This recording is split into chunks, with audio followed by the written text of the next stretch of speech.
All right, here we go.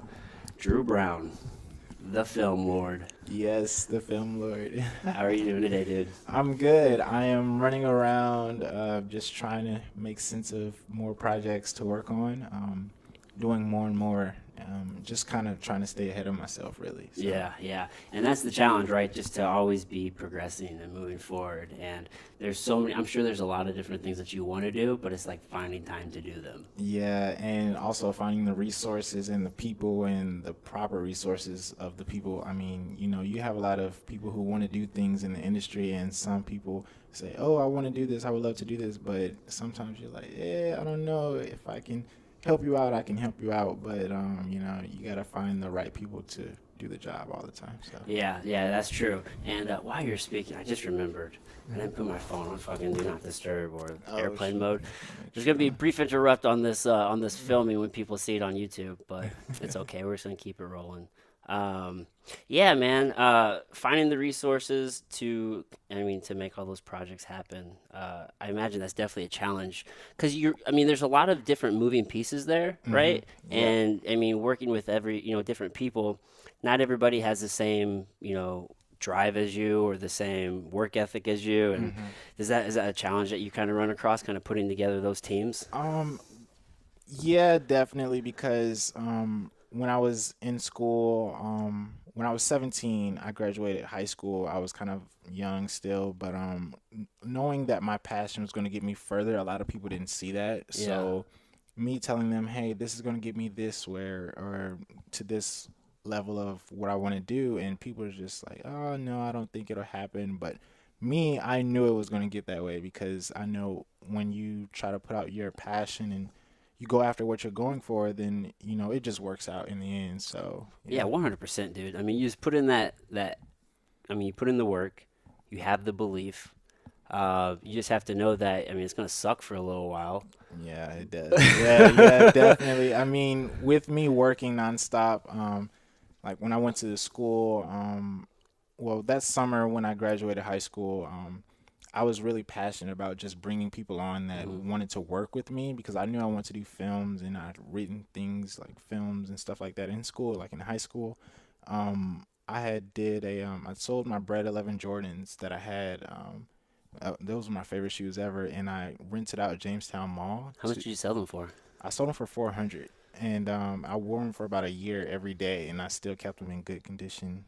Wow, that's like a rare feat. Yeah, and I sold them because I wanted to shoot a zombie movie, and I had thought of West County Mall, just renting out a mall and doing something emptying an entire van of zombies into a mall, like just on some random stuff while people are opening up for the day and stuff like that.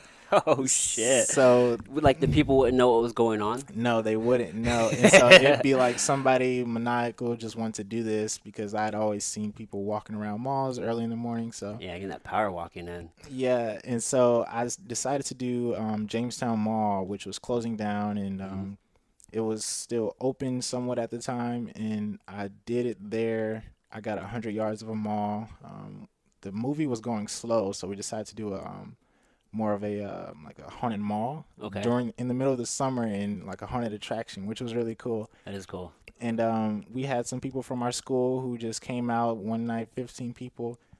We had some people from the theater department, and they came and they helped me out. I didn't have to pay them, which was really cool. I just wanted to have fun that Yeah, summer, so yeah, we did that, and they enjoyed themselves. They came back the next night, and this is in August, like not even Halloween time. So yeah.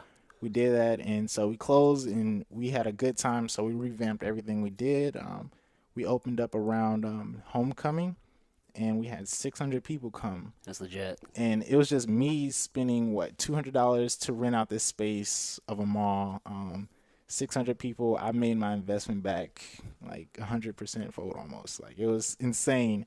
We had one security guard. And it didn't get too crazy. Nope, nope. But we got shut down because of the GM. She didn't want us making money from it, so we just closed it down. So Haters gonna hate, man. Haters gonna hate. That's the yeah. thing about this city, man. There's no shortage of a scarcity mindset. You know what I mean by that? You know what I mean? Mm, Like people, they look at your success as their failure. Mm. or you know what I mean? Like they feel like if they help you, then it's gonna take away from them, and or they, you know Yeah, what I mean? They start feeling yeah, bad about themselves for some reason at yeah. your success. I mean, Have you with noticed that more here than other places? see, I feel like that's everywhere Everywhere because is it like a people thing? yeah, because like I've invested money in going like while I was in school, I invested money in going to places like Atlanta, New York, LA. Everyone feels like that. I mean, we like while being in St. Louis, we feel that everyone is just like hating on everyone, but it's like that in other cities. Yeah. And so when you go to these other places and me being an outsider, they're like, "Oh, we want to work with you. You don't have the mentality of being here, but I'm leaving a city where a lot of people they don't want to work with you because of they think you'll succeed them." I'm like, no, but I want to just work and like I want to show you how passionate I am about what I do. So that's just Yeah, what I like to I do. guess it doesn't matter where you're at. It's just about finding the right people. You know what I mean? You're gonna find both sets of thinking wherever you go, probably. Yeah, and I mean, um, as far as like all the places that I have been, New York is one of my favorite places because everyone is just like they don't care who you are, what you do, as long as you do put out quality work. Like Yeah, that's their thing. Like they love working. Like I love doing what I love to do because it's always something new you can learn from it. yeah, So what I love to do the most is just creating. And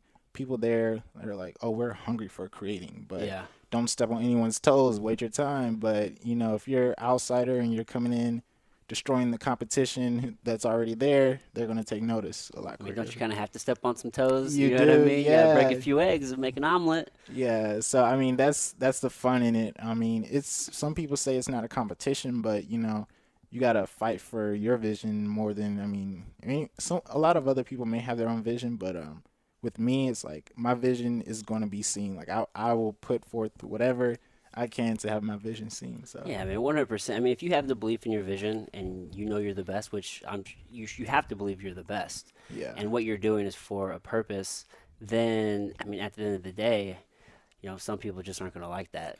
Yeah, I mean, I've been in the realm of a lot of different people who direct, shoot videos. I mean, some people, even locally, they may not like my work, but they'll like my ethic and how I create and stuff like that, my visions and how I bring visions to life on camera.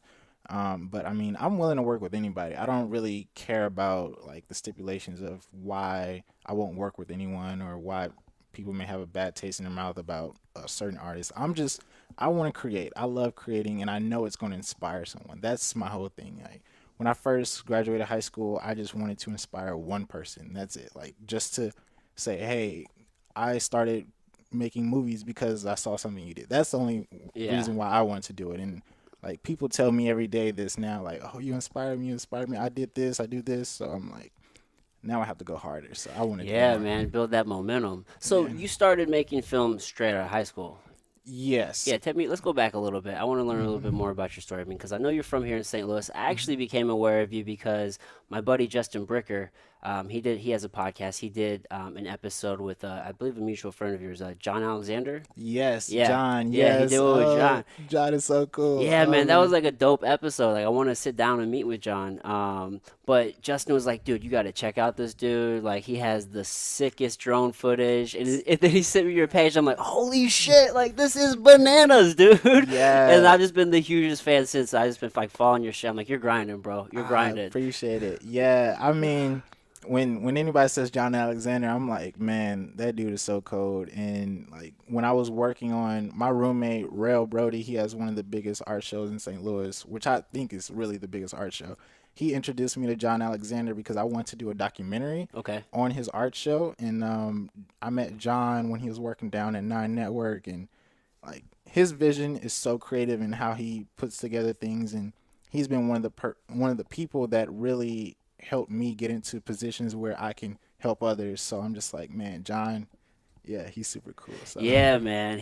I think he just had an event or something on Wednesday, just this a couple days ago, man, or yeah, yesterday. I was so yeah, pissed at myself, I missed it, man. man. My buddy Justin made. Oh, Ah. shout out to Justin Bricker on the Why Not podcast. But yeah, were you able to make that, or you I missed it too? wasn't. I missed it. Man, I'm so mad I missed it because like I've been in town trying to rip and run and work on these projects, and like I would anything John has going for him, like I would definitely like go for it. Like it's I mean, he's one of the ones for St. Louis that is like pivotal, like really. Yeah, man. I'm real excited to see what he has in store. But let's go back to you Hmm. and when you started, right? So, Yeah. was it was it right out of high school that you just decided this is what, or I imagine before you graduated, you decided that's Yeah. what you wanted to do. But take me through your So journey a little bit. I think Robot Chicken was one of my biggest inspirations because this was well, I started watching Robot Chicken in 2011, and I did a presentation for my parents to get me a MacBook Air Okay. to edit videos on because I was like, hey, this is going to help me with school, blah, blah, blah. But I'm like, I want to do video editing because I see that it's really cool. Yeah. So I got a MacBook Air in 2011. I started writing scripts, like just looking at scripts to download and started like drawing actual comics and stuff like that. Oh, wait, let's go back Yeah. because 2007 is when I started making comics. Like I actually drew comics. Okay. I did about 100 comics over the summer of 2007 when my dad was in South Carolina.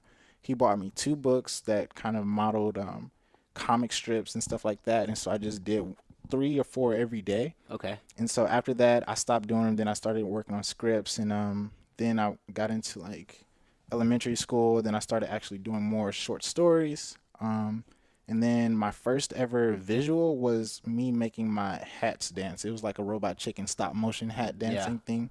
And yeah, then from there, I wanted to do more stuff with like toys. And then my dad, he started a Facebook group where it's like people who do things with different toys. Like they make like dioramas of different toy scenes of movies. So that really got to me, and I wanted to do more and more of that. But I just wanted to do just more story like stuff. So yeah, I mean, stories. Me watching movies. My dad, with him being stationed in Afghanistan, he showed me a lot of movies, and he sent me foreign movies and all different types of stuff. So I started to replicate that. Yeah.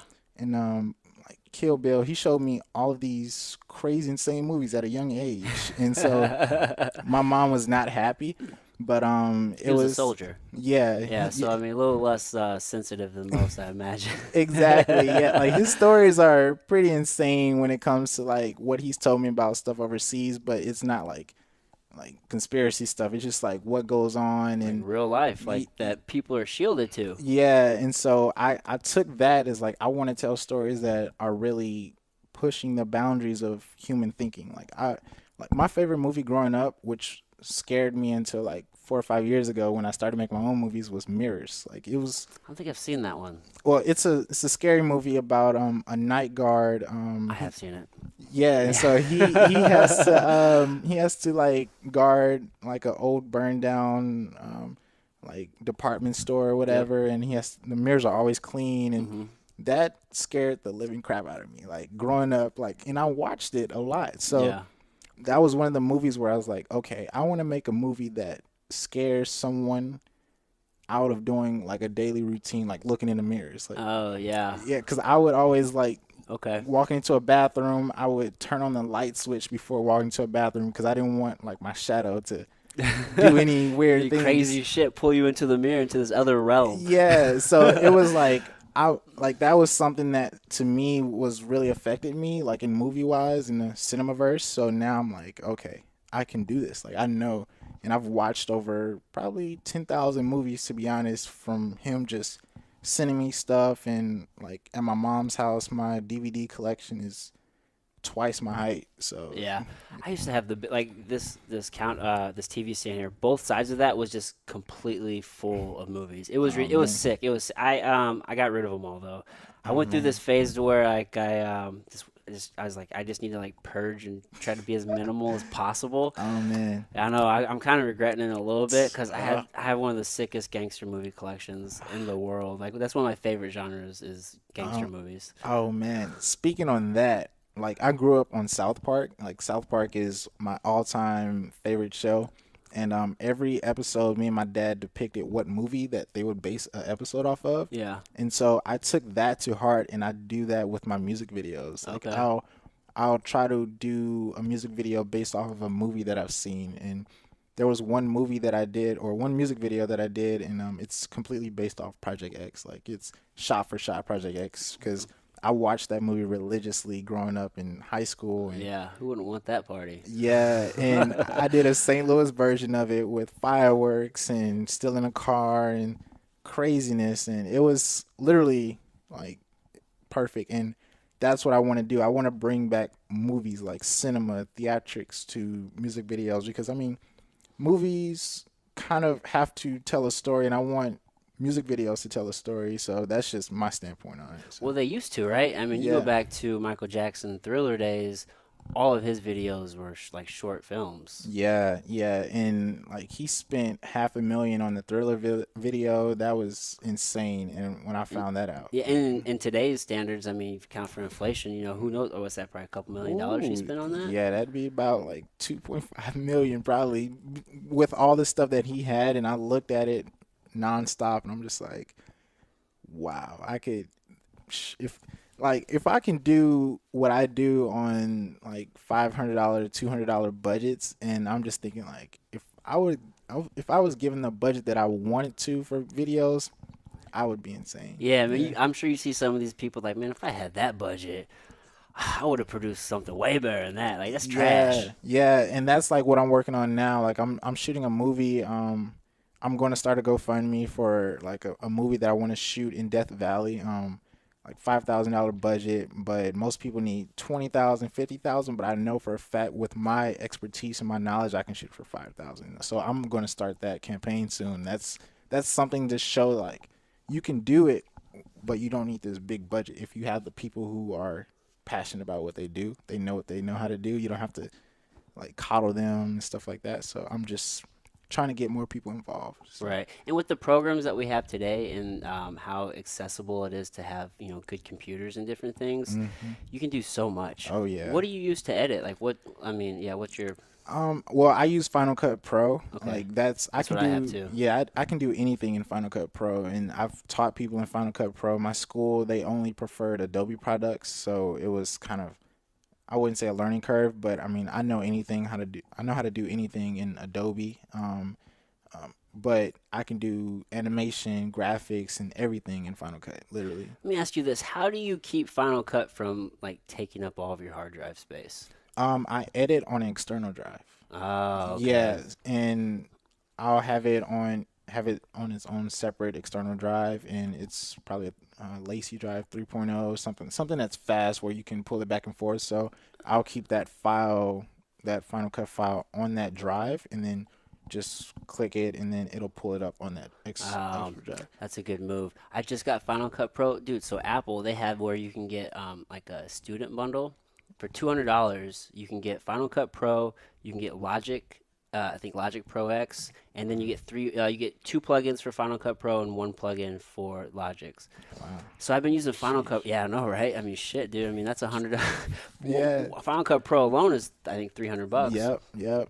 And so I got it, and I fucking just ate up all my hard drive Oh space. gosh. I know, Yeah. dude. It's like, oh my goodness, it's killing me. Yeah. I mean, it's like I think me as a creator, I've had every headache possible. Well, I wouldn't say every headache possible, but I've had primarily almost every headache I can think of based off of working with Mac and Final Cut. But I've worked so much with it and I've had so many headaches with it, I'm not changing because I know how to get through so many levels of, Yeah.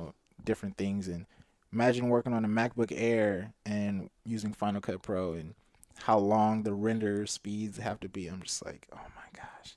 So I've made it from the very, very ground to having a MacBook Pro and working with the processors that I need to actually edit. So yeah, it's just, growing pains. Yeah, dude, that it is. That it is. It's all a process. I like Apple because, I mean, all of their products communicate. I know there's some things out there that might be quote unquote better or newer, but I think just the simplicity.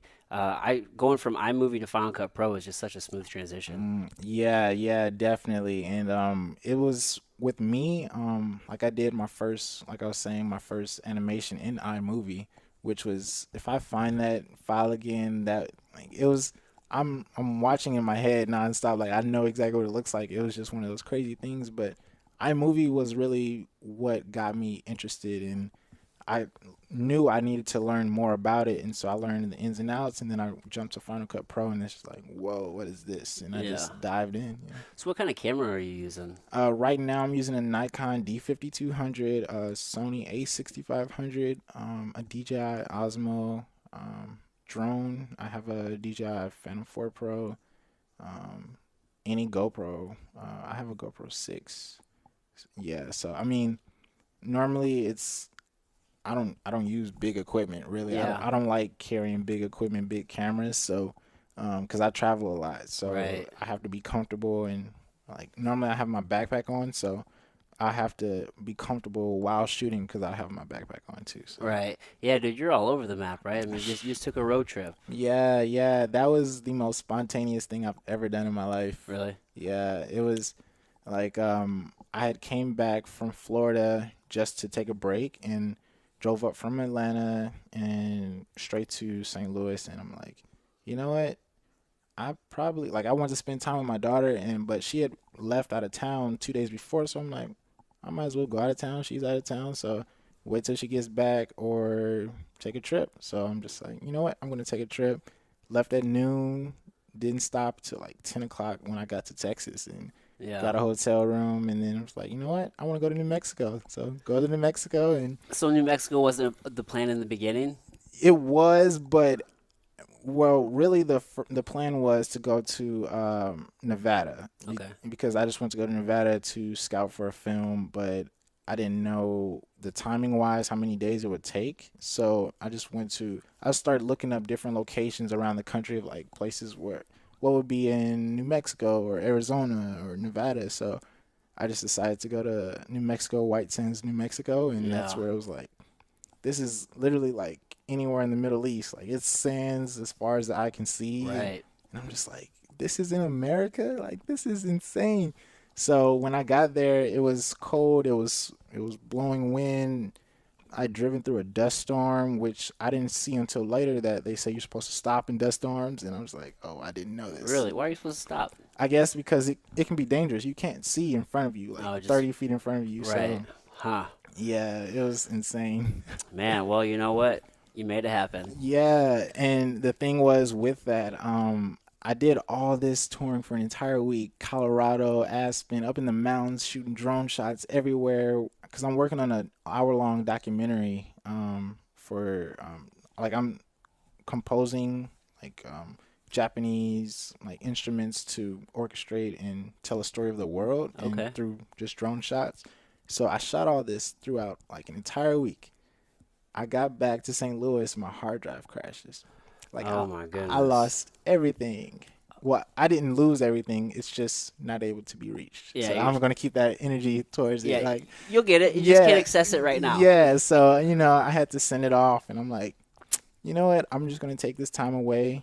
Break and work on something else. So Yeah, I mean, it's a good moment to I don't know, I guess just work that I don't know, that Zen muscle, I guess. yeah, You know what I mean? yeah. Just center yourself. It's like it's okay. Yeah, so I mean, I'm all about speaking things into existence and controlling the balance that you have in the universe. And I mean, I haven't had this much fun filming anything because it's just me going after it and Yeah, me showing the world to people who don't get the opportunity to see the world. So right. that's just one of those things. Man, that is the beauty of cinema, right? You can almost visit these far off places that you might not otherwise be able to. Yeah, yeah. And when I like my first trip, I had when I graduated high school, I had literally 2 days later, I had prayed like, Lord, please take me overseas by the beginning of by beginning of next year with if I'm in school or not. I just want to go overseas with my career. And then that entire summer, I had took my uncle Chop Squad DJ around to different recording studios. He's a signed record producer now. I took him around the studios using my graduation money and like my dad's pickup truck, and it was overheating in the summer nonstop. It was that truck got me through everything, to be honest. But yeah, if you remember that truck, then you're a day one with me. But I took him around to different studios. I networked my ass off. Like I really networked as much as I could, And so I did that, and a producer said his artist was having a baby shower.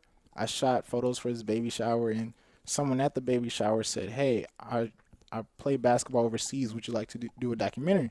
I'm like, I'm just here to take photos. I'm fresh out of high school. I've never shot a documentary in my life. And so he said, "Yeah, I play basketball in Sweden. Would you like to come overseas?" I'm like, I'm just a person with a camera. Like, sure, That yeah, camera has power, dude. yeah. So I'm there.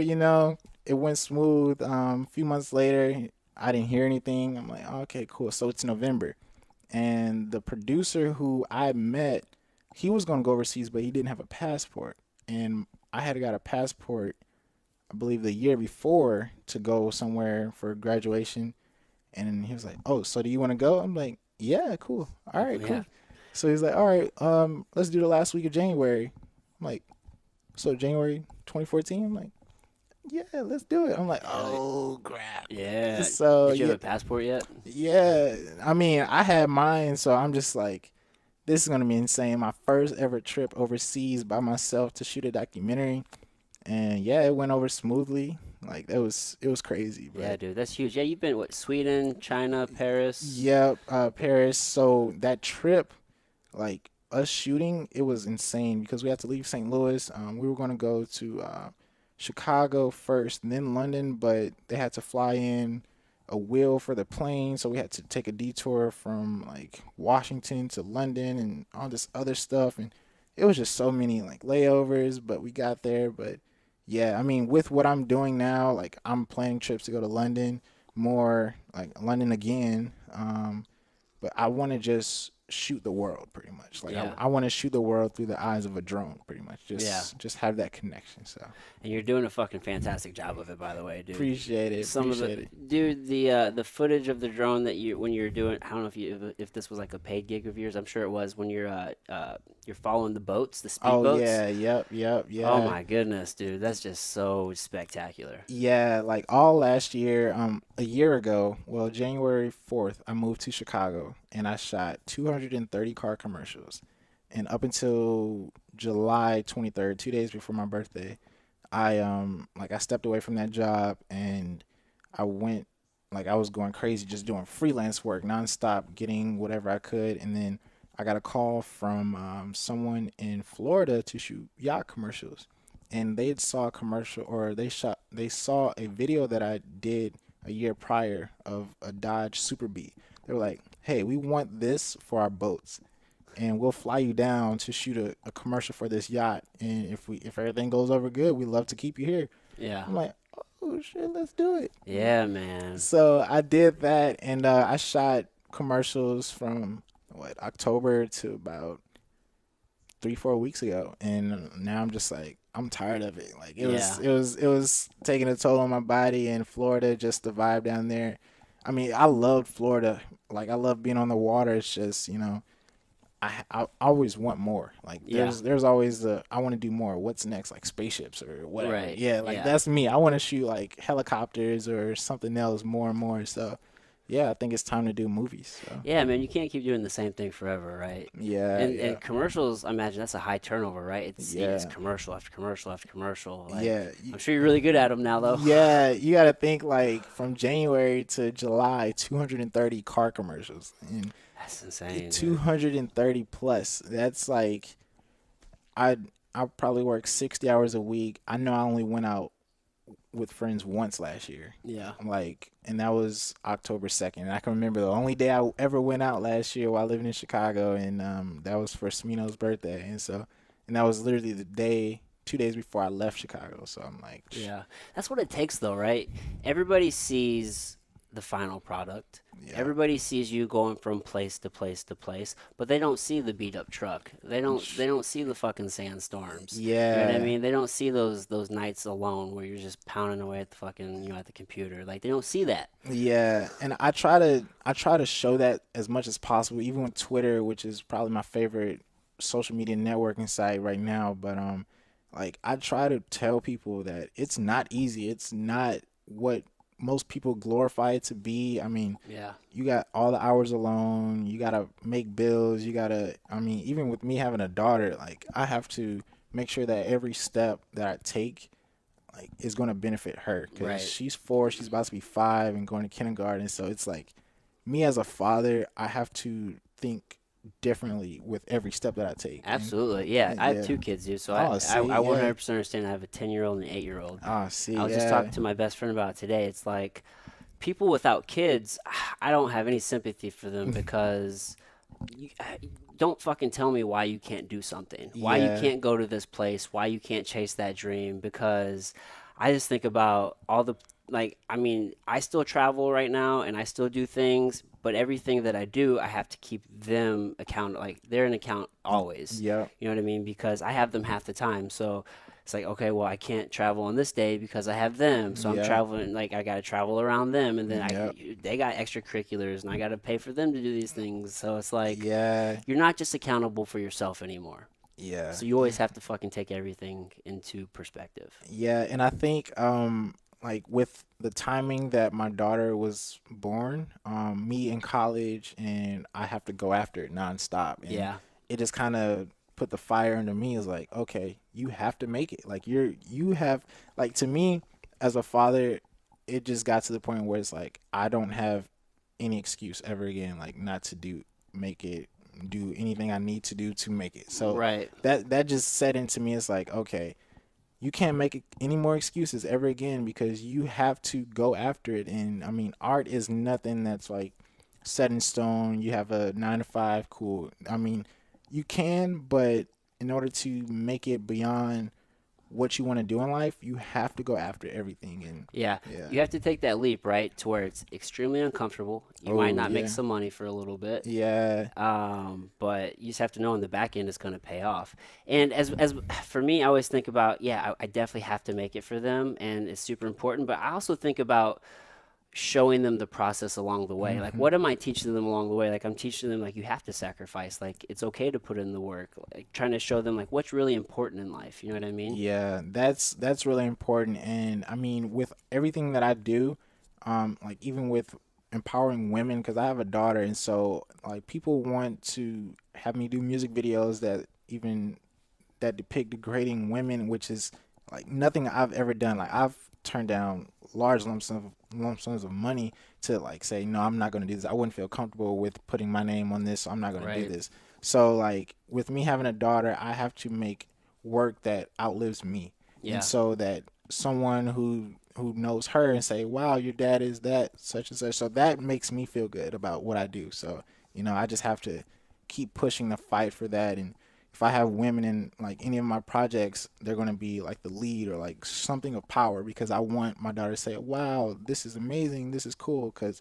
if my daughter watches stuff that I do now, she's like, "Oh my gosh!" And that's like the best feeling to me. Like anyone could say anything about it, but my daughter loves it, then that's all Oh, that man, cares. you feel like a rock star. Yeah, I feel invincible, and that's the reason why like I love doing what I do. And like I've done so many stunts like fire and explosions and of me just being in the element. And like I just put out a new video. It's like a 30-second video or something like that of me running through a field and fire explosions or whatever. And like I really have do my own stunts, so like I do all that stuff, and it You just light depicted yourself on me. fire? Yeah. Oh, shit, dude. Oh yeah, I've done it many times. Like Oh, literally, dude.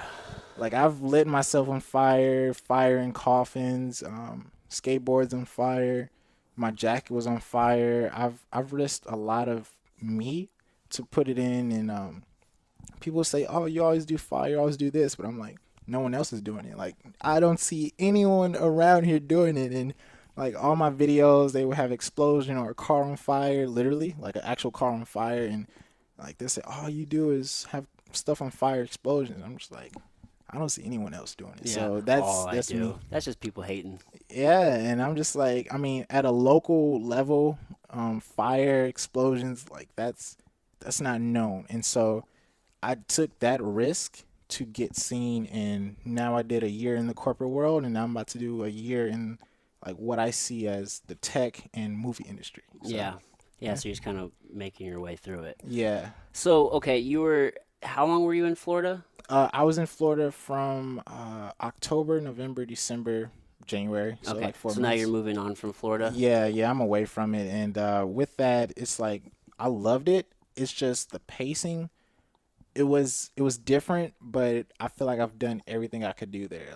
Yeah. Like when you go from yachts, it was either the yachts I was working on to mega yachts overseas. So I don't feel like this is time for me to be overseas for a long period of time with my daughter growing up Yeah. going to school. So I mean, I'm 23 years old. So Yeah, man, you're it's a young buck. I'm yeah. 31. I'm not. Uh, I'm not. I'm not super old, but are still. you not? What? No way. No, it's all perspective. See, yeah. So I mean, like, and when you're saying perspective too, like people look at me like I'm 23, they say, "Oh, he doesn't know much. He doesn't do this, blah blah." So I use that to the fact of, okay, you don't think I can do much, so I'm about to show you that I've done all this. Like I'm a 35-year-old man on paper right now, like my Yeah, man. resume, but still, it's like I have to slow down. I have to learn to slow down. Like I have to force myself to slow down. Like it can be toxic at times, but I have to really force myself to burn out sometimes. Like it's sad, but I love doing what I love to do, and people love seeing me do what I love to do, and it's just like it's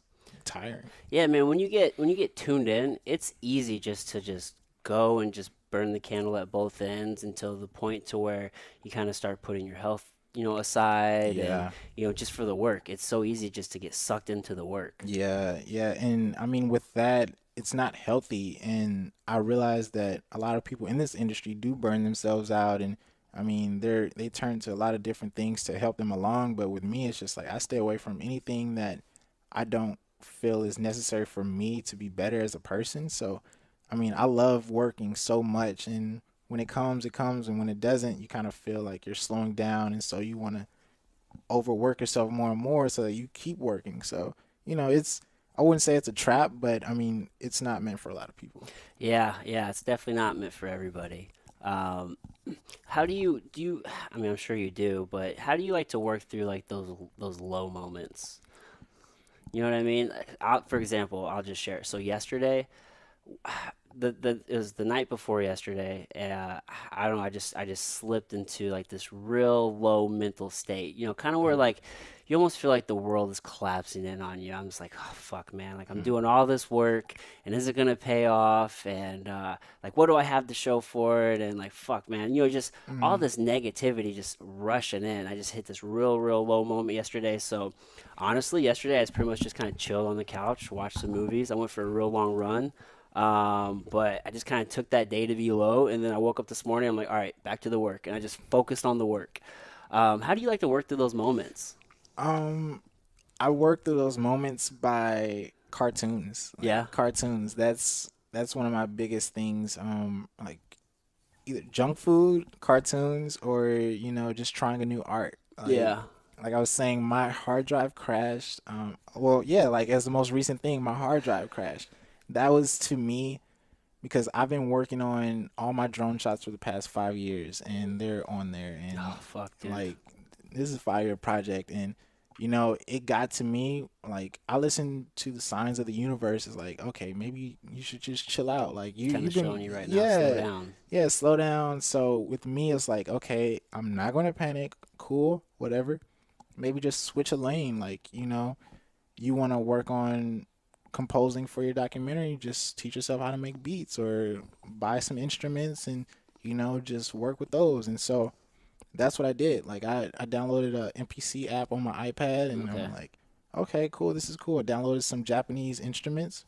Cool, cool. So now I'm kind of rebranding myself to like making beats, and I'm doing that around friends now, and their kids are watching me making. My daughter's watching me making, and they're like, "Oh wow, cool, cool." So Yeah. they're coming over. I'm like, "Wow, like music is bringing me closer to a happier person." Like I like me working nonstop. I'm always thinking about work. So with making these beats, I'm always thinking like, who can I affect next with this music? Like something different. And I've only been doing it for about 3 4 days. So yeah, my daughter, she loves pressing the beats, the tabs and stuff like that. And my sister Jacqueline, she's an art curator in St. Louis, and her 2 year old daughter, she walked over to me while my daughter's playing on it, and she just started pressing buttons. And I'm just like, oh man, this is magical. Like this is so Yeah. cool, and we got it on video too. So I'm like, this is helping me get through this moment. Like, don't don't dwell on negativity. Just kind of focus on finding a new positivity. So Absolutely. Yeah. I mean, absolutely. Because there's so many things that are out of our control in this world. Most things, in fact, are out of our Yeah. control. And but what is in our control is like our attitude and like our effort. You know what I mean? Yeah. So I'm a big believer in the universe and like the law of attraction. Oh And yeah, the definitely. energy you put out is what's returned to you. Yep. But dude, I feel your struggle. I could. It's not quite the same, but I love music. Music's been a huge passion in my life for so long, and I had in high school I would download all these CDs to my computer, and I had this huge collection. But then I got my friend's collection, and I got my uncle's collection. So I had all this music, and it wasn't all mine. It was all on my computer, and then it all got deleted one day. Oh, dude, Ooh. I almost lost. I'm like, it Mm. took me so many hours Oh my to get all of goodness. this, and then I went and did it again. I just re-borrowed everybody's stuff and I put it back on there, Yeah. and then I was married for a little bit. My ex father-in-law, I told him he could like download some of the music or something, and he ended up deleting all my music, Ooh. dude. I'm Goodness. just like, I'm like, all right, I guess it's gone now. It's just done. Man. And then, here we are today. We have Apple Music and different things, and I still Yeah. have access to all that music. But in that moment when I lost all of that, my heart just sank, Yeah. and I wanted to die. Yeah. And I think that's for me, like with this situation, it's the universe just saying, chill out. Like, Yeah, and I'm starting to think back to how often this happens. Like my hard drive will crack. Like I'm so cautious with everything, but then there's a number of like two. Like every 2 years, like I'll lose a momentum of who I am, what I'm doing. Like it's every 2 years, January. Like I didn't lose in January, but a few days ago. But it's like January, I can never create for some odd reason. It's just for some reason in the universe, I can never create or think straight for some reason. But every 2 years, I end up having a hard drive crash, and then I end up taking a break, like a week long break, because I only take 1 week long break every 2 years. That's how focused in and forced to what I love to do that I am. So I just feel like, okay, well, this is that one moment where it's like, it just has to happen. Like, you got to be careful. You got to know for next time. It is what it is. And now I'm just like, I will pay whatever to get this footage back, but it's not the end of the world because yeah, there's more to create. There's more to do. So I'm like, okay, you know what? I can do what I need to do now and just hope for the best. I mean, that's the universe. Like you can't like I feel that 99% of life is how you react to things. So yeah, that's I'm not going to say it's lost. I'm not going to say cuz I know it's not lost. It's still there, but I just know that I have to work better at making more practices of, not losing this content because that was 5 years of everything that I had shot for this documentary, this hour-long project. So, that's just me being, I have to be more cautious. So, yeah. I mean, things like that. It's inevitable along the journey.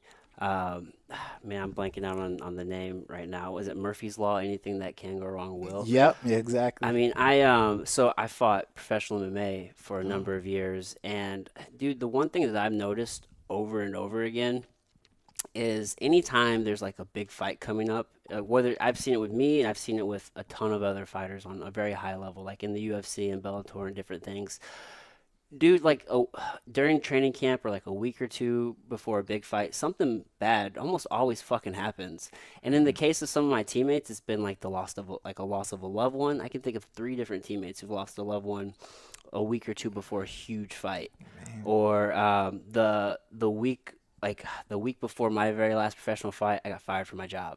Like Man. just these challenges come up, and it's just like, how are you going to respond, man? Like, are you Yeah. going to curl up and fucking just not do anything, Yeah. or are you going to just keep moving forward and pushing forward? Because at the end Yeah. of the day, everything keeps moving forward, whether you do or not. Yeah, and I think that's a part of, life. And I mean, anything that I've dealt with over the past year and a half that I've probably never really told people, but it's a lot that's been weighing on me as far as like creating and what I want to do. Like I'm trying to burn myself out from doing videos, and I've taken a break from music videos altogether, but I still kind of helped and assisted. But it's like it's taking a toll that it's like, okay, is it really worth the risk anymore? So there's been those times where it's like I don't want to do videos ever again. Like I don't want to touch a camera.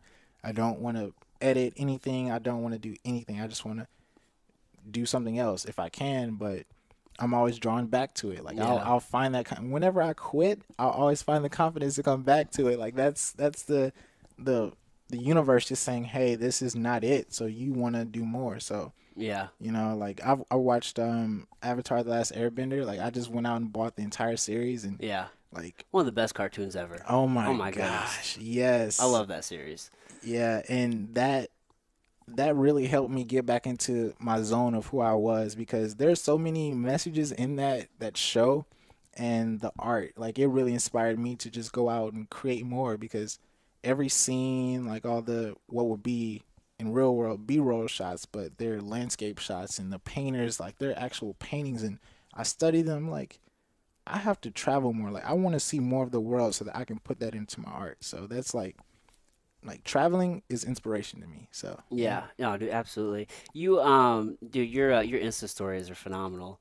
And Oh man. you you posted which when I contacted you, you said you'll do anything for perspective. Oh yeah. And that's literally me. I was what would be the craziest thing that I've done for a perspective?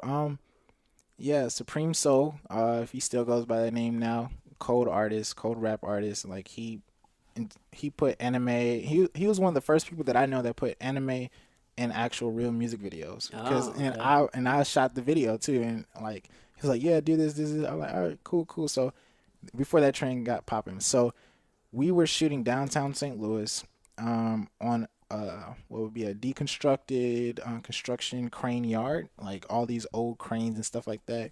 So I climbed up a 30-foot construction crane, hung upside down to get a shot above him. Oh shit. Like my legs are hanging, and I'm like holding a camera above him to get a shot of my guy Nathan Zarowski. He was doing a wheelie on a dirt bike right above him. I just wanted to get this shot. I didn't have a drone at the time, so Yeah, I wanted to get this shot above him. And yeah, I mean that's you found a way. yeah. I would do like anything for perspective as far as me, and that's what it got to me. Like, okay, is it worth it? Like sometimes I'm doing all this for music videos less than $500. Like the money is nothing to me, but sometimes the risk has to be the same as what you're getting out Yeah, of it. risk and reward is definitely important.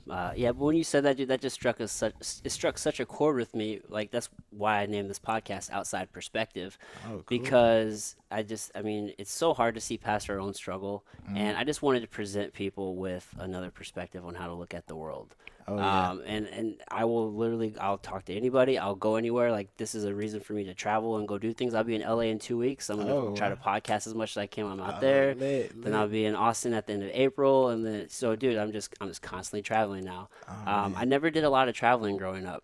I had Oh, my son whenever I was 20 years old, oh wow. and my daughter whenever I was 22. So most of my 20s have been spent just kind of being a responsible adult, still chasing the dream of being a professional fighter and wanting to make it to like the highest level, that being the UFC. I mean, I fought on Bellator, that was really nice. I took a fucking I was in a corporate gig for 5.5 years. Ooh. Yeah, and then like I said, I got fired from that going on 2 years ago. Mm. And then that's just kind of set me down this path where I just realized that nothing's guaranteed. And then the whole idea of you go to school and you get your degree and you get this corporate job and that's what's safe, like that's a lie. It Yeah. really is. Yeah. There's a lot of ways to make it in the world, so I just decided like, fuck, dude, I've always wanted to travel, so I'm gonna do it. I Yeah. want to talk to these people, so I'm gonna reach out to them. I'm gonna have these conversations just to get that perspective because everybody has an interesting story. They really do. Oh my goodness. Yes. Like that's why when I travel, like I did a video. Like it was me take I was flying from somewhere out of Florida. And I said I did a video where it was me saying I'm gonna put my drone on my backpack, have it exposed, because I know it's gonna be a marketing strategy for anyone Yeah. that like I did this and I said before I get on my plane, but before I even got to the terminal, someone said, "Hey, we shoot for a place in Jerusalem. We do all this stuff. Would you like to help out?" So I'm like, "Huh," and I got it all on video too. I know. I watched. Oh well, yeah. I watched. I'm still listening though. So yeah, that's like I know I understand that everyone out there has a story. They all have a story to tell. And so that's why me as a storyteller, I want to bring perspectives because I mean there's something that my uncle in Chicago told me. Like, he made me. It really made me think, and it turned my entire life around. How children in undeserved communities, like underprivileged communities, they don't have access to the resources like the news or the internet, and that made me think. It's like there's so much out there that they don't know about, and I want to bring that to them. Yeah. Like there are kids in North St. Louis that don't even know like China, Beijing, stuff like that. Oh yeah. They don't know much of anything outside of their little 4 or 5 blocks. Yeah, and so that affected me because I know people in these communities, and to me, I want to be that like I want to create that National Geographic for them to like just go and create communities and like sponsorship programs that can bring people to those communities and just show them that there's so much more out there. And if you know there's more out there, then you're not going to turn to something that's just keeping you in one place. So, with my mom being a psychology professor and my dad being a drill sergeant, like I grew up with that knowledge of there's more out there. There's always something more you can do. So I know for a fact that like I'm here to like to tell stories, to do my purpose as a storyteller, and that kind of pushes me as like, okay, you can't put out anything that's less than quality. Like I have to show the world to people because I have that resource and I have that tool. And like with my people have been telling me that I just have that cinema quality, and I'm just like I can use an iPhone or whatever. It's just the vision that I have. So I know that's my gift, that's my talent. And with all that I want to do, I want to really just push the boundaries of like bringing media and bringing the world and making it even smaller in the sense of just like what's out there. Like Right. I want what's out there to be known to everyone. Yeah, man, just having the knowledge that something is possible can completely change a life. You Yeah. know what I mean? I actually didn't leave Missouri until I think I was like 16 or 17 for the very first time, and that's for like a rest. Really? I didn't, I do. I never traveled or anything growing up. I grew up. Are you familiar with Potosi, Missouri? It's like an Sounds familiar. it's like an Yeah. hour south of St. Louis. There's Oh, probably like really? 2,500 people there. I grew up on Really? like a dirt road, like in the woods, bro. And then I moved to Jefferson City when I was 11. But like my family, pretty lower middle class, worked kind of. My dad was in IT, Mm-hmm. but he had a very blue collar work ethic. Like he never missed a day of work, just always Mm-hmm. working. I had two little brothers I grew up with, and just never had a lot of money to travel or anything like that. Mm-hmm. But I watched a lot of fucking movies, a lot of movies, and we did have TV, so I got to see what was in the world. It's a little bit different when you get to see it for yourself and take in the smells and the sights and the Yeah. sounds. You know what I mean? But still, I at least knew that that was out there, and I knew I wanted to see these places and go to these places for myself. Man. So just having that knowledge that it's out there can really open up some doors. Yeah, and I think with me being like blessed enough with the parents that I have, like growing up, my parents, I'm starting to get a lot older, so I understand that them growing up, they didn't have much. Yeah. So I'm looking at why they work so much because they want to maintain the lives that they have. And my dad, drill sergeant, he never took a day off in over 30 years. Oh wow. And he had to have knee surgery, so he had I think it was a year of paid leave because he never took a day off. And so, and then he started seeing the world more. So he's like in his late 40s, early 50s. He's starting to see the world more, and now he's 59 now. So he's like, I'm about to retire, so I need to see the world. Like this is more enjoyable than, just working all the time. And like my mom, she sacrificed, took me to China when I was I think when I was 12 years old, That's and dope. yeah, and so that was a crazy story. She doesn't like me telling it, but we got over to China. I'm this rambunctious, eating everything young kid, and Hmm. I was paralyzed. I woke up paralyzed in a hotel room, literally What? paralyzed. Like I couldn't move, and Move she, nothing? no, I couldn't move anything. Like it was almost like sleep paralysis, but you can Yeah. talk. Whoa, that must So have been scary. yeah, and so she can hear me, but I think I passed out, and she thought I was playing. She's like, "Boy, stop playing!" But I passed out, and then probably an hour or 45 minutes later, I was able to sit up on the bed, which was completely rock solid hard. And we're 20 stories up in this hotel room, and all you see is fog. And I'm like, I think I'm sick. And she's like, "Well, go to the bathroom." And I felt a sharp pain or like a liquid shoot up my esophagus, and ran to the bathroom, threw up 7 times. On the eighth time, I choked on my own upchuck. And the day before, I'm glad I remembered to get water bottles because she didn't want to drink the water. And she's like, "What's going on? What's going on?" So after on that eighth time, I pushed past her by the front door of the hotel room. I ripped off the water bottle and squeezed it down my throat, and like all the water just pushed it down, and I like passed out. Like, Whoa. and she didn't want to take me to a hospital because she couldn't speak Chinese. And Yeah. yeah, we're in Wuhan, China. There's smog everywhere. I loved it though. Like, besides that incident, Other than that, I loved it, and yeah, it was just a different time because it was one of those moments where it's like that could have been it, yeah. but I'm still here. Right. So Do you there's know why you like what you ate to cause that, or? um I try to think back to it, but the day before we had went to Yellow Crane Tower, which is 355 steps up. We ate some meat, and that was like it looked like it was baked in with some type of seasoning or something. I don't know. I was eating everything. Could have been anything. Yeah, it was insane. So with that, it's like I'm still here. Cool. I have that experience. I can tell people, and I mean, there's a few other times I've been out of the country and I've been really sick and I came back, but I mean, I'm not allergic to anything, so I wouldn't know what it was that made me that sick, but Yeah, who knows? Could have been anything. You yeah, just don't know. yeah, but I mean, having that experience at a young age and just going through that, it's like, okay, I do have a purpose. Like my purpose is something else, and it's different. But I mean, I look at life a lot different than other people, and crying over spilled milk in situations, I try to get past them as much as possible. Like little things, I don't let things affect me the way that most people do.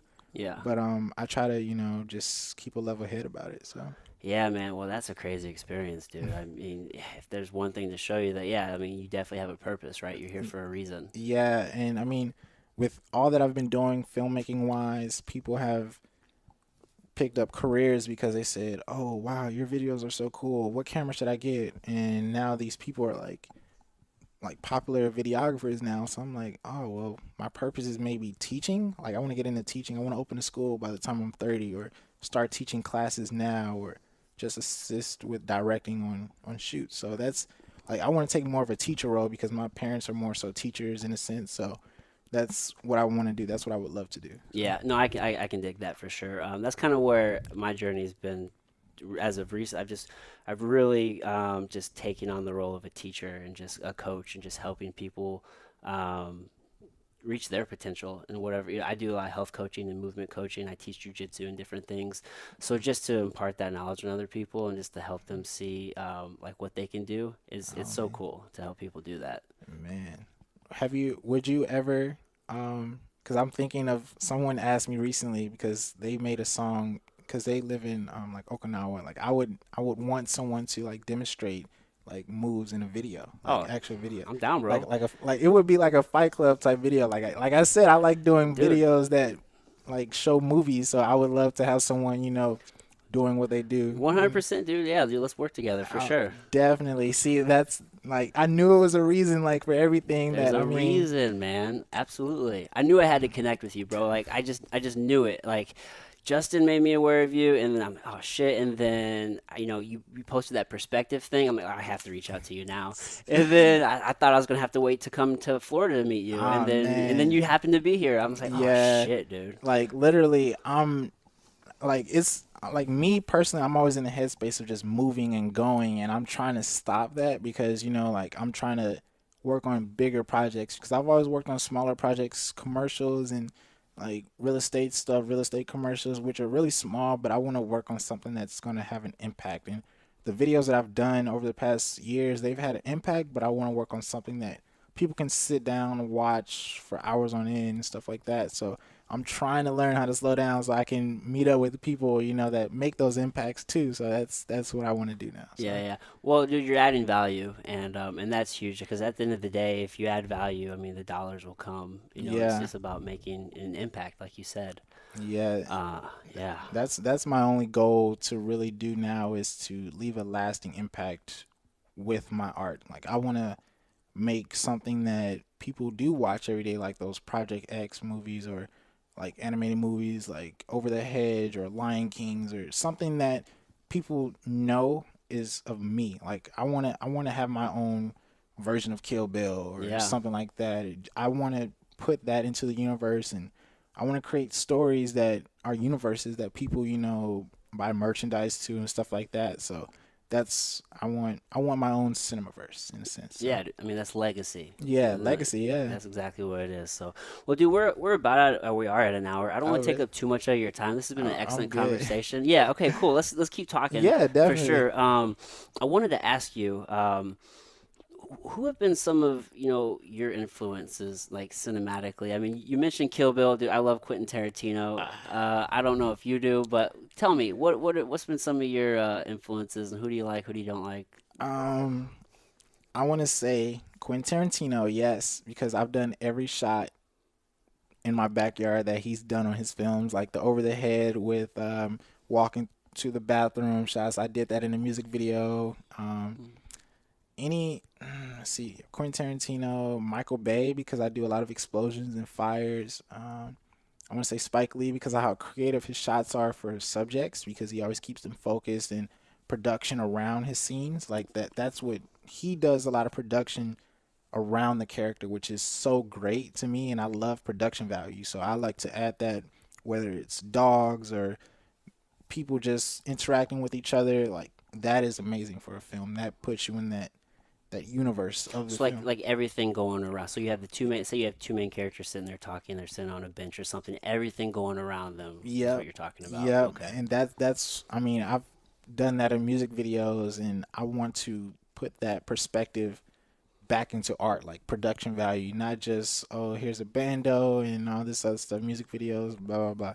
But I want to have production value. Like I've called in so many people, so many favors, just say, hey, can you park a car right here? Can you just talk to your girl over here, and I'll have somebody playing checkers or in the background, or do you know anybody with a dog, or just to walk through the scene. Like I Yeah. want that to be standard for music videos. So Details matter. yeah, they do. And there's certain things that people come and tell me months and months later, like, hey, I remember that part in the video. Like, that's what gets me. Like, I love when people come to me and tell me about a detail that may not have been prominent, but it's like, hey, did you get the camera to somebody, or did you use a Snapchat video of this party to put into it? Wow, I was in a video. What? I didn't know. So stuff like that really gets me going. So yeah. Yeah, yeah, man. So growing up watching a lot of movies, I've always kind of looked at them from kind of one angle, and but I've always loved movies. And then more recently, I've gotten into more like video editing and doing different things. So now I look at things a whole lot differently. Mm.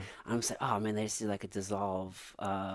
Fuck it, wow, I'm blanking out. Probably a dissolve effect, Yeah, like a or I dissolve effect, like mean, going from one scene to the next. yeah. So Like I just look at it way different now. yeah, I mean, there's a lot of different techniques that you use to forward a story. It can be anything from sounds or repetition of a clicking noise, or just different multitudes of how you see something.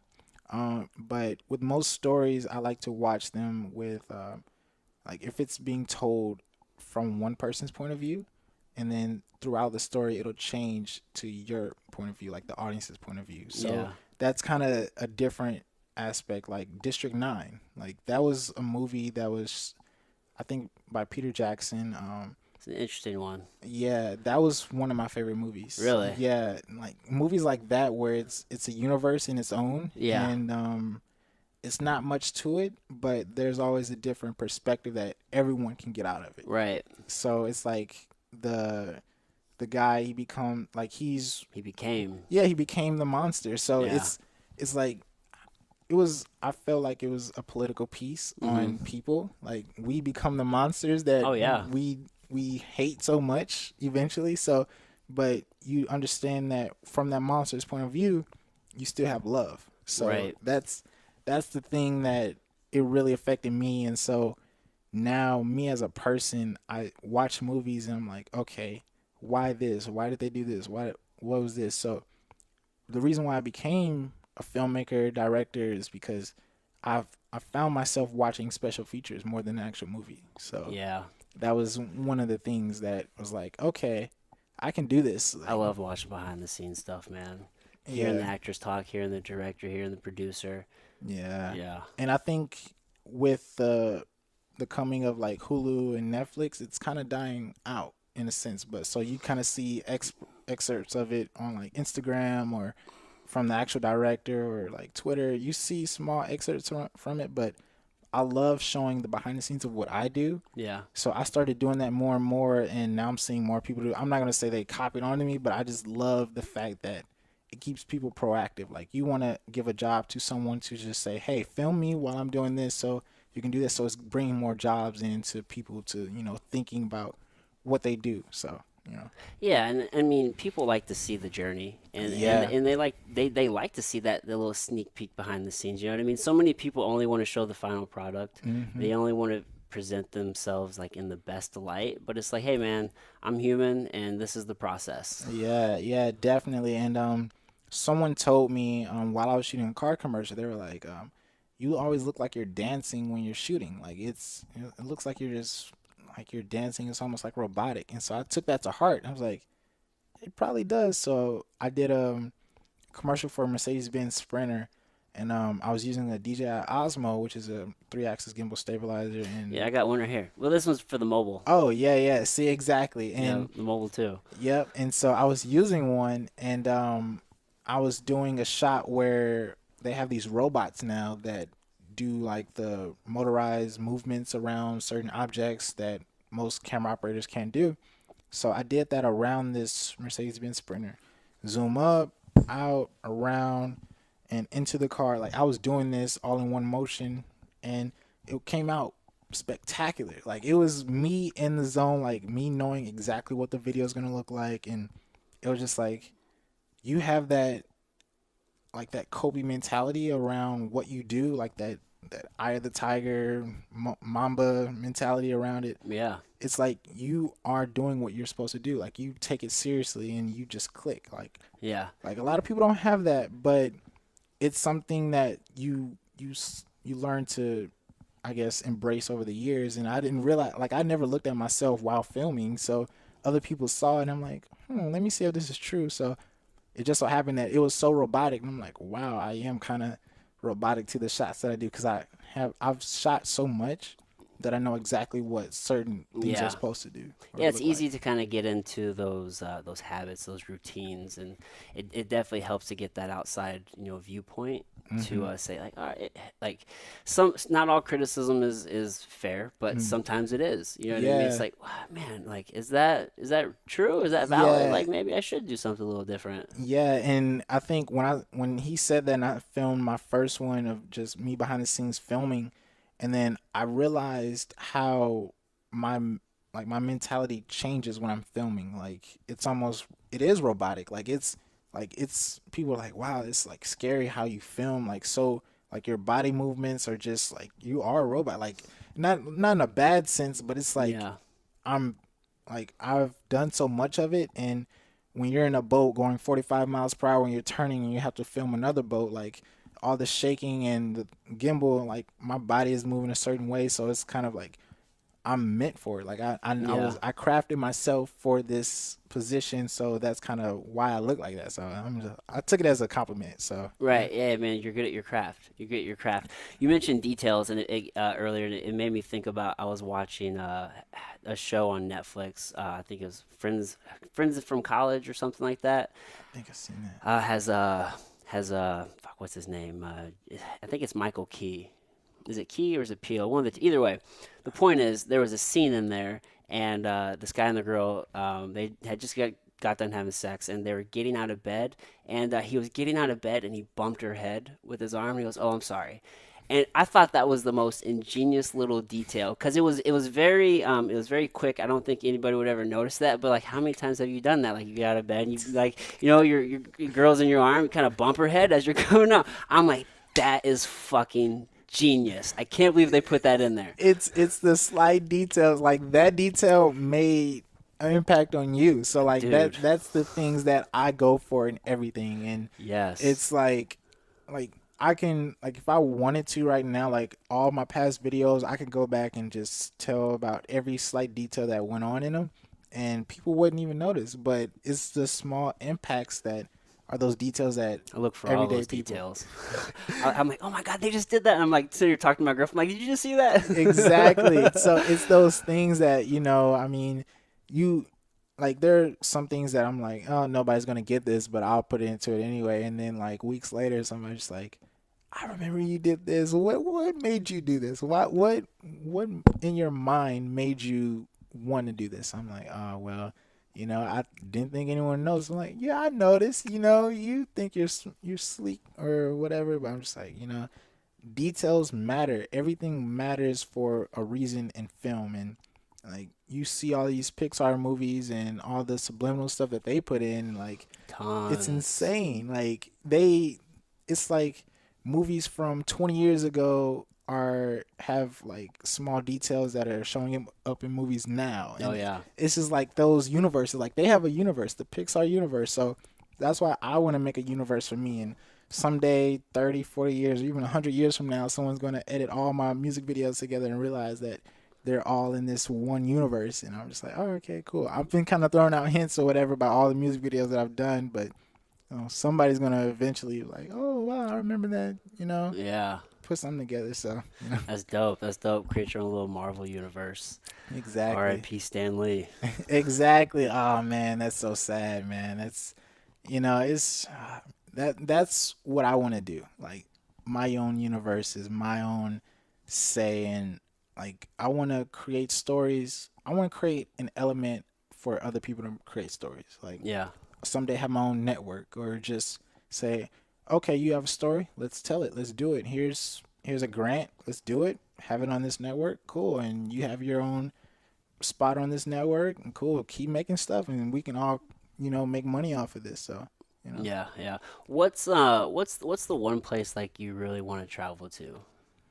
You know what I mean? I'm sure you got a hit list. I mean, you've been a few spots. Is there a spot that you're like, man, before I die, I have to go to this spot. I want to go to Peru and go do some ayahuasca and just kind of be in the jungle and talk to the gods. Like, I have to make that happen. Do you um, have anything like that? ooh, see that question gives me chills because I have a different perspective on that Well, tell me. because I just want to travel somewhere where man has never been. Mm, okay. And so that may be nearly impossible to think about because there's still places being discovered.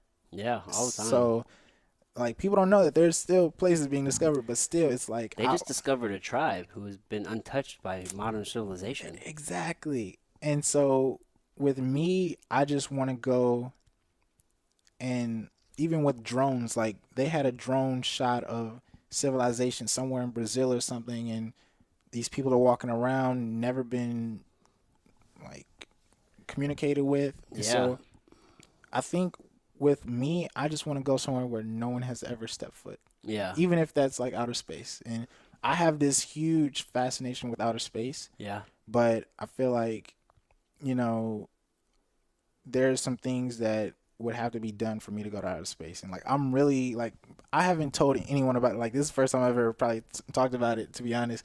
But I've made some efforts to have a seat to go to outer space. Oh yeah. So like I don't have the money to, but I'm making a way to have me to go to outer space. So Well, you keep you know, networking and meeting people. You're gonna yeah, find the right person who will sponsor that for you. yeah, and I mean it's going to be it's going to be paid for. So Right. it's like, and I want to be the first filmmaker to document a journey to outer space and stuff like that. So with me doing that, it's going to open the doors for many other people because people just want to take a trip, cool, but someone needs a videographer for that trip or someone needs a photographer for that trip. Yeah. So you know I'll do this for you, have a presentation documentary. So that's why I talk about like everyone knows someone that could help you. So it's like I talk and I tell who I am to everyone, and I try to keep that going as like, all right, I'm this, I do this, this and this, I've done this and this, and I've been here, here and here. So let's work on something, or if you know anyone, we can work. So Yeah. It's kind of like that. That 6 degrees of separation. I mean, yep.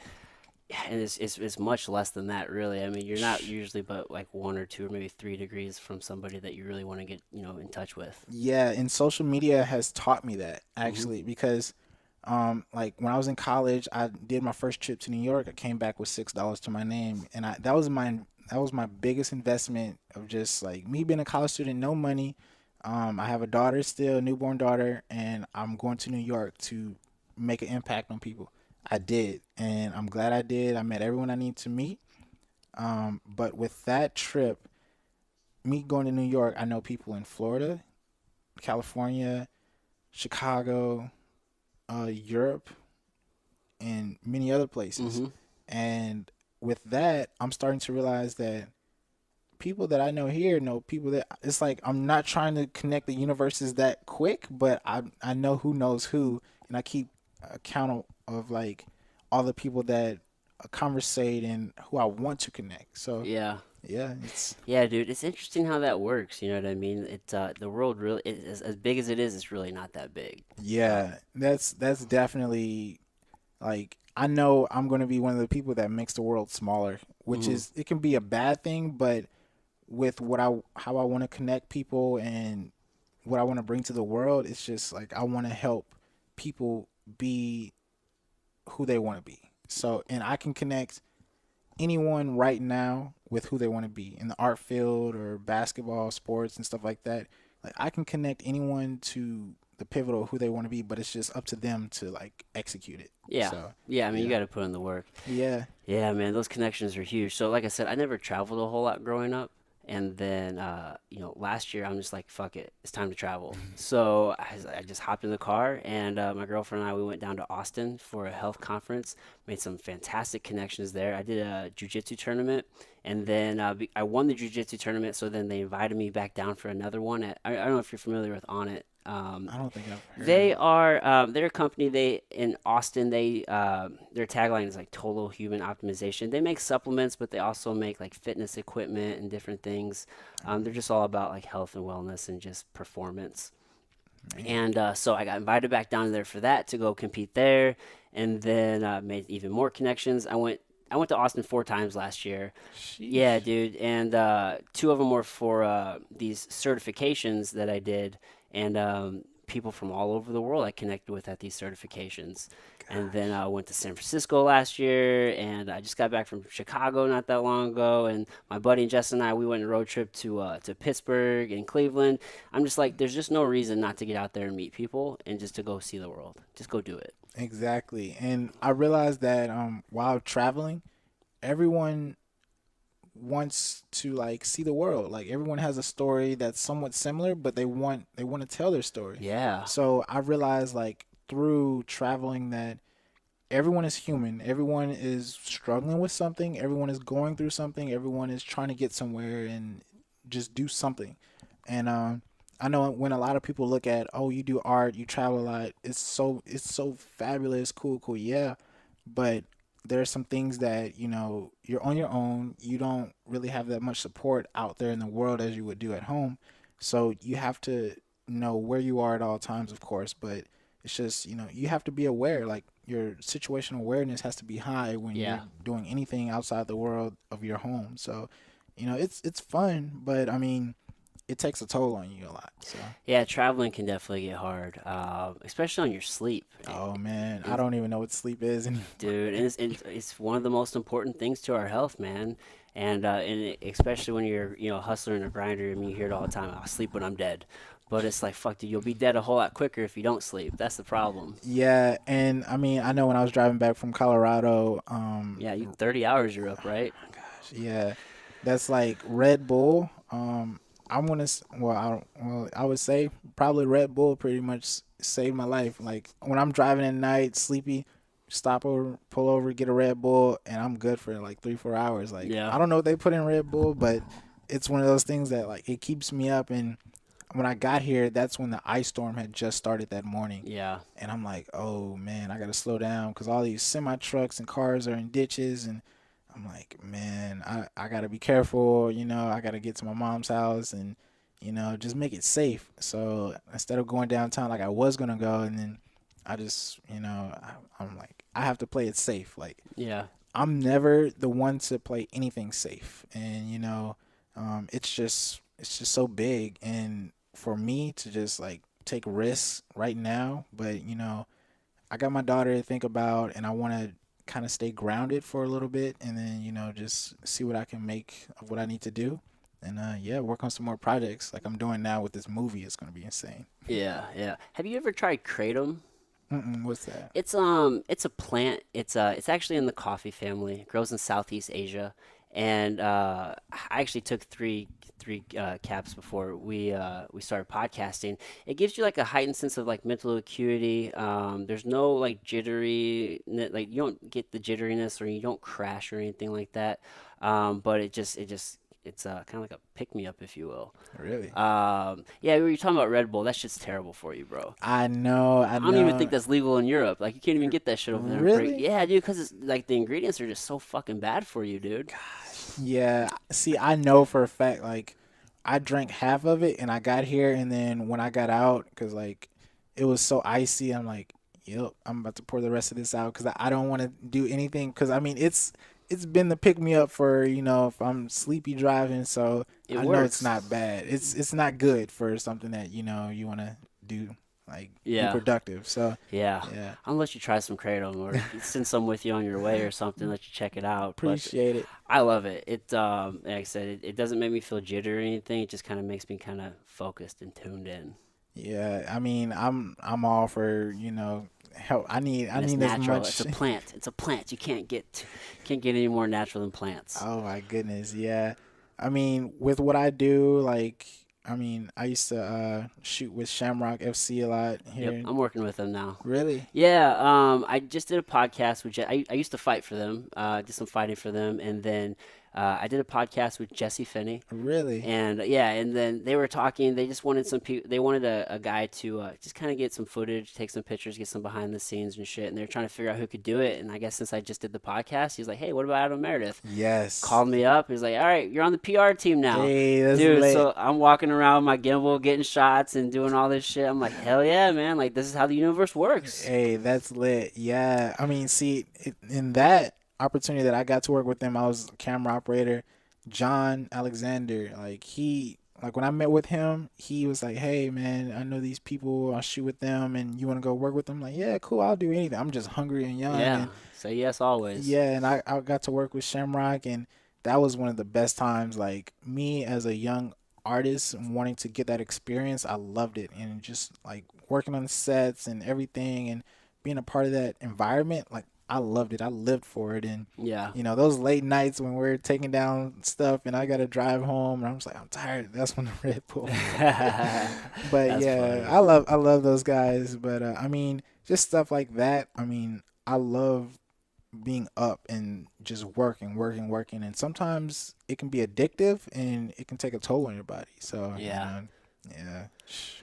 Yeah, it's just a part of the grind, dude. It's a part of the grind. So you probably know Rashad. Oh, yeah, Rashad. Yeah, that's the Yeah. homie. Yeah. Oh, man, Rashad is super cool. Yeah. Yeah, he's a cool dude, man. That is the homie.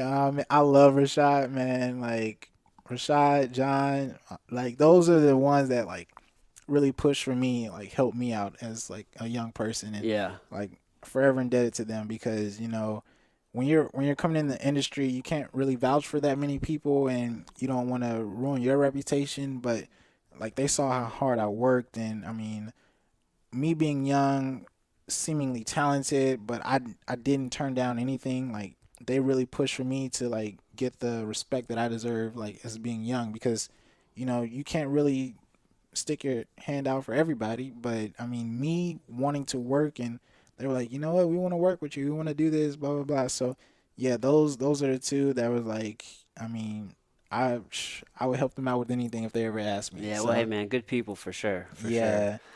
All right, brother. Let's wrap this up. I'm gonna leave the floor to you. If there's anything you want to plug, your socials, any sponsors, or talk about your upcoming projects. I mean, whatever you like to talk about, man. Oh man, this could be a lot. But all right, so right Yeah. now I'm working on a documentary. It's an hour-long documentary. It's not yet titled because I'm still working on the details of what I want to do with it. Hour-long project, all drone shots birds, landscapes, trees, stuff like that that you can watch, just meditate to and stuff like that. That'll be dope. Hour long for that. Working on a project in Las Vegas, Nevada, 2 hours outside of Las Vegas, in Death Valley in Beatty, Nevada. Renting a house and shooting a movie there. For about a week, I'm trying to raise $5,000 for that. Just taking people who know what they know how to do and going renting out a house for a week, and we're shooting a movie, suspense thriller movie. Is that what your post was about the other day? You're looking for like a production assistant, cinematographer. Yeah, Okay. people who are really good at what they do. We're looking for equipment too. If anyone, whoever has the best equipment, they're more than happy to help. Don't really have that much money to work with, but I will pay people like that. I'm all for paying people. Yeah, so I go by the Film Lord on Instagram, the underscore Film Lord on Twitter. My Twitter right now, like I'm in the process of showing me making beats, so I'm not really that active on it. But if you want to see me making the ins and outs of like me using MPC and stuff like that, yeah, I mean I'm all over, and I want to teach people how to do things, and yeah, that's pretty much me, and I'm always working on something. So yeah. Yeah, and I'll put this in the show notes as well so people can just easily, click and get a hold of you. Is there like an anticipation as far as when those projects might be available for people to check out, or just stay tuned and they'll be there when they'll be there? Yeah, stay tuned because I don't like starting this year, I didn't want to put coming soon on anything because I don't want to rush it, Yeah. or because all the things that I'm doing, and I'm also shooting a movie in St. Louis. Okay. So like people have done movies, and I feel like me as someone who's from St. Louis, not that they weren't good, I just feel like they were a bit commercialized. So I know all the people in every community that should be a part of films, and they were left out. So I want to really incorporate all of St. Louis in something, and just to have them a part of something that is their home. So, I want to do that. Yeah, right on, brother. Yeah. Hey, dude. Thanks again. I All appreciate right, it, Drew. man. Thank you so All right, much. everybody. Till next time. Cool, cool.